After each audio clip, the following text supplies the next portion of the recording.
Bonjour, je suis Grégory Barbier et voici les grandes histoires de l'Est avec les grandes batailles dans nos régions.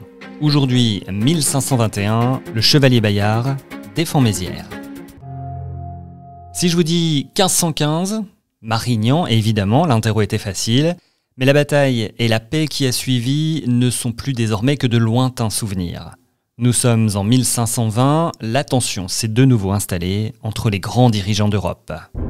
À ma droite, François Ier, roi de France depuis 1515. À ma gauche, Charles de Habsbourg, duc de Bourgogne, roi des Espagnes et aussi archiduc d'Autriche. On l'appellera aussi Charles Quint. En jeu, le trône impérial de Maximilien qui vient de mourir. Et assez logiquement, c'est Charles, le petit-fils de Maximilien, qui s'y installe.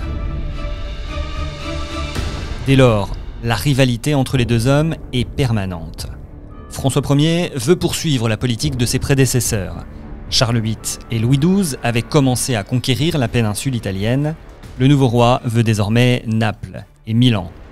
Mais pour l'instant, son royaume est encerclé par l'Empire. De son côté, le nouvel empereur du Saint-Empire romain germanique veut récupérer la Bourgogne, le berceau de sa dynastie. Un territoire perdu avec la mort de Charles le Téméraire à Nancy, on en avait parlé dans un épisode précédent. Dans le rôle de l'arbitre, Henri VIII, roi d'Angleterre, il sent la paix fragile, il a donc fait savoir qu'il n'hésiterait pas à intervenir contre celui qui déclencherait les hostilités. Alors, il va falloir se faire discret. François Ier ne bouge pas, mais il soutient quelques incursions locales dans les terres ennemies. C'est le cas du seigneur de Sedan et Florange. Il décide de s'aventurer du côté de la Meuse, vite repoussé par Henri III de Nassau-Breda et Franz von Sickingen. Deux hommes de l'Empire qui vont en profiter pour mener une contre-offensive.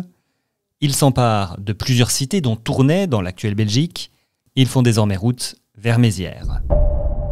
Et stop, là je sais que vous vous dites, mais Mézières c'est où, c'est quoi ? Eh bien Mézières c'était une commune dans les Ardennes qui a fusionné avec plusieurs autres en 1966, parmi elles Charleville, et c'est ce qui a donné Charleville-Mézières. Voilà, maintenant que vous le savez, on retourne en 1521, et pendant que Nassau et Sickingen se dirigent vers la cité, côté français, on s'organise. On pense d'abord qu'il y a peu d'espoir de tenir, mais un homme y croit.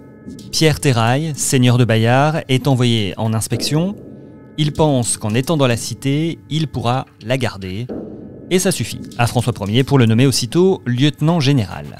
Mais qui est celui qui va mener cette lutte et va devenir le mythique chevalier Bayard ?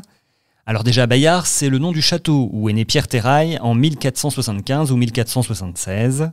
C'est dans le Dauphiné. Et quand je dis château, j'exagère un tout petit peu puisque c'est en fait une simple maison forte construite par son arrière-grand-père.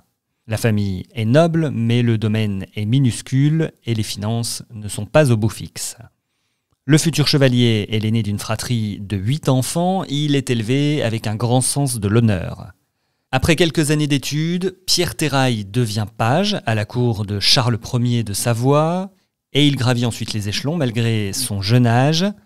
Homme d'armes, il est fait chevalier par Charles VIII, Louis XII lui donne la charge d'écuyer, et enfin François Ier le fait lieutenant général du Dauphiné. Le chevalier Bayard se distingue en Italie durant tout le début du XVIe siècle, il force le passage à Gênes, il ouvre les portes de Venise et il prend Bologne. Alors à Mézières, il prend vite les choses en main, au propre comme au figuré puisqu'il n'hésite pas à porter des sacs de terre pour renforcer les remparts. Le temps presse, les soldats impériaux arrivent et la cité est assiégée le 30 août 1521. Les bombardements commencent. Le moral pour le moment est bon, malgré les réserves qui diminuent et une épidémie. En face, on ne peut pas dire que c'est l'entente parfaite entre le prince de Nassau et l'allemand Sickingen. Le coup de génie de Bayard, c'est de profiter de cette défiance, et pour cela, il a un plan. Il charge un paysan de traverser les lignes ennemies avec un faux message. Sur le papier, Bayard annonce la venue prochaine de secours, mais surtout, une allusion va faire son petit effet. Il est sous-entendu que Nassau pourrait passer du côté du roi de France.